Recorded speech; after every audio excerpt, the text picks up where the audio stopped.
नमस्कार, आप देख रहे हैं एनएमएफ न्यूज और मैं हूं आपके साथ श्रावणी पटनायक।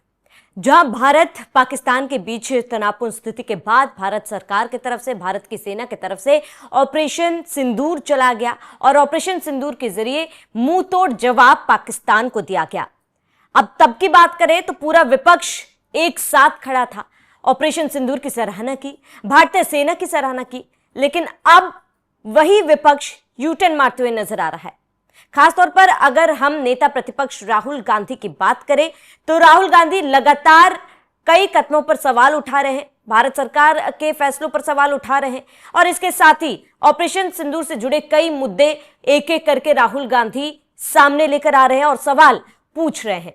लेकिन सबसे बड़ा सवाल कि जो विपक्ष ये कह रहा था कि हम हर कदम पर सरकार के साथ है, पाकिस्तान को मुंहतोड़ जवाब देने के खिलाफ जो भी कदम सरकार की तरफ से उठाए जाते हैं, फैसले लिए जाते हैं, उसके साथ पूरा विपक्ष खड़ा हुआ है। उनमें से राहुल गांधी भी थे। लेकिन अब राहुल गांधी लगातार अजीबोगरीब सवाल उठाते हुए नजर आ रहे हैं। ऑपरेशन सिंदूर को लेकर भी कई सवाल वो उठा रहे हैं। अगर हाल ही के बयान की बात की जाए तो राहुल गांधी ने विदेश मंत्री एस जयशंकर के एक बयान पर उन्होंने सवाल खड़े करते हुए कई आरोप लगाए हैं। आपको बता दें कि हाल ही के दिनों में जब विदेश मंत्री एस जयशंकर से ऑपरेशन सिंदूर को लेकर, एयर स्ट्राइक को लेकर जब सवाल पूछा गया तो उन्होंने अपने एक बयान में कहा था कि पाकिस्तान को सूचित किया गया था, पाकिस्तान को यह कहा गया था कि हम कार्रवाई करेंगे, जवाबी कार्रवाई करेंगे। और ऐसे में राहुल गांधी ने इस पर सवाल उठाया। राहुल गांधी ने यह कहा कि आपको किसने हक दिया, कौन अधिकृत है इस चीज के लिए। उन्होंने कहा कि पाकिस्तान को पहले से ही जवाबी कार्रवाई के बारे में क्यों बताया गया और इसके साथ ही उन्होंने ट्वीट कर कई सवाल भी पूछे।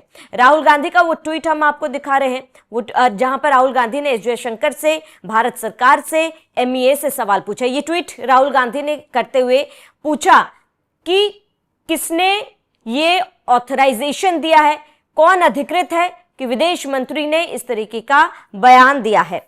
और इसके साथ ही उन्होंने इसको लेकर कई सवाल पूछे।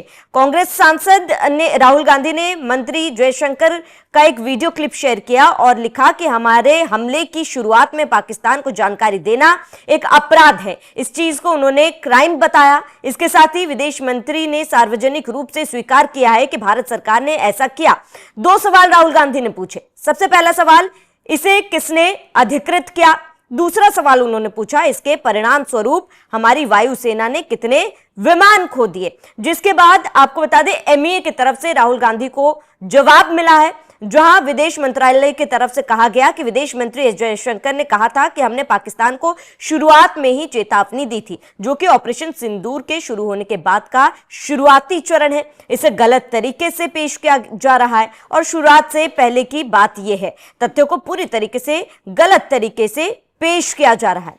वही कांग्रेस सांसद के बयान पर लगातार इस पर जो है बयानबाजी हो रही है, चर्चाएं हो रही है। पाकिस्तान के प्रोपेगेंडा टूल ना बने, ये आपको बता दें कि बीजेपी नेता ने राहुल गांधी पर आरोप लगाए हैं।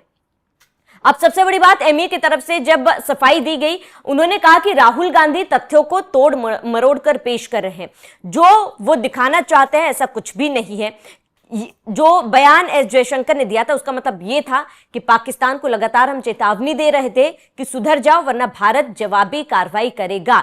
पाकिस्तान को पहले से ही कहा जा रहा था कि अपने कदमों को संभाल लो, वरना जो होगा उसके लिए पाकिस्तान जिम्मेदार होगा। लेकिन राहुल गांधी इन तमाम चीजों को तोड़ मरोड़ कर पेश कर रहे हैं, गलत तरीके से रिप्रेजेंट कर रहे हैं, जिसके बाद जाहिर सी बात है आरोप प्रत्यारोप प्रतिक्रिया तो सामने आएंगी ही। इसी बीच बीजेपी के कई वरिष्ठ नेताओं ने राहुल गांधी को कहा कि पाकिस्तान का प्रोपेगेंडा यहां पर ना चलाए, यहां पर नहीं चलने दिया जाएगा।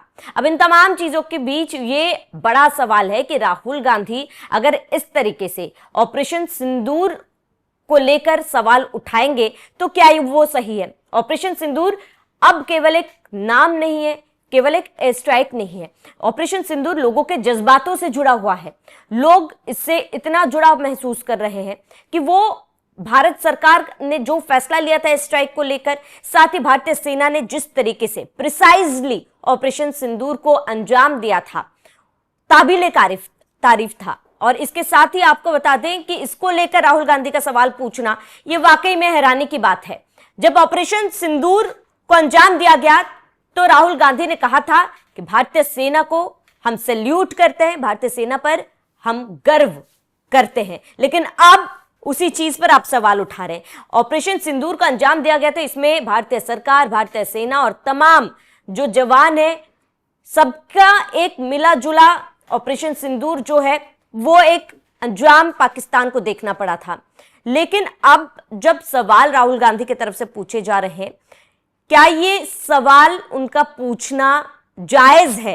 क्योंकि जो विपक्ष एक साथ खड़ा था, पूरा देश जब एक पार्टी बनकर खड़ा था और जिस तरीके से कहा गया था कि जो भी फैसला लिया जाएगा उसके साथ हर विपक्षी नेता खड़ा रहेगा, लेकिन अब जब पाकिस्तान को मुंहतोड़ जवाब दे दिया गया है, तब राहुल गांधी का इस तरीके का बयान क्या सही है, इस तरीके का सवाल क्या सही है? क्योंकि सभी ने एक सुर में यह मांग की थी कि पाकिस्तान को उसी की भाषा में जवाब दिया जाए।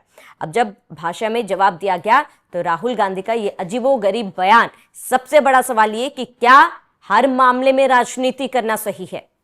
वहीं इसी बीच आपको बता दें कि बीजेपी और कांग्रेस के तरफ से फिलहाल यात्राएं निकाली जा रही है। बॉर्डर्स पर स्थिति सामान्य है, सीज फायर लागू हो चुका है, सीज फायर समझौता दोनों देशों के बीच हो चुका है और उसके बाद बीजेपी तिरंगा यात्रा निकाल रही है। इसके जरिए ऑपरेशन सिंदूर को लेकर, एयर स्ट्राइक को लेकर, तमाम चीजों को लेकर लोगों को जागरूक कर रही है। उसके साथ ही ऑपरेशन सिंदूर को लेकर तमाम जानकारी जनता के बीच बीजेपी नेता जाकर दे रहे हैं। वहीं दूसरी ओर कांग्रेस की तरफ से एक यात्रा निकाली गई है। कांग्रेस ने जय हिंद यात्रा निकाली है, जिसके तहत वो बीजेपी से सवाल पूछना चाहती है ऑपरेशन सिंदूर को लेकर। लोगों को मन में भी ये सवाल जागरूक करना चाहते हैं। लेकिन सबसे बड़ा सवाल कि क्या जरूरी इस वक्त क्या है? पाकिस्तान के खिलाफ एकजुट होकर लड़ना या फिर अपने देश में ही राजनीति करना और जो पाकिस्तान के खिलाफ जो कदम उठाए जा रहे हैं उसके खिलाफ सवाल उठाना? आपका फिलहाल इस पूरे मामले पर क्या कहना है? राहुल गांधी जिस तरीके से फिलहाल सवाल कर रहे हैं, आरोप लगा रहे हैं, उस पर आपका क्या कहना है? हमें कमेंट कर जरूर बताएं। साथ ही आप बने रहिए एनएमएफ न्यूज के साथ। No, look, ceasefire, I think one of you asked me inside about trade as well.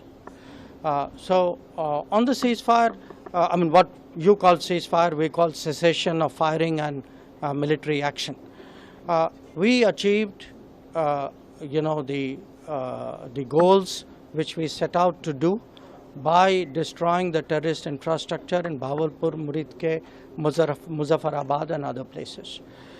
So after that, I think since the key goals were achieved, I think we reasonably took the position that because even at that start, at the start of the operation, we had sent a message to Pakistan saying we are striking at terrorist infrastructure, we are not striking at the military.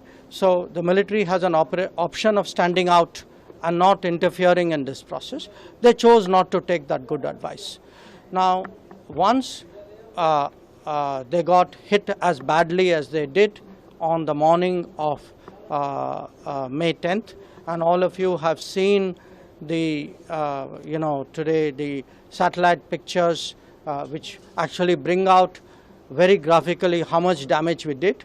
By the way, the satellite pictures also bring out how little damage they did. So these pictures I think will tell you what a hit they took, and the same people who are not willing to stand down on 7th May were willing to talk and stand down on the 10th of May. It is very clear who wanted the cessation of firing.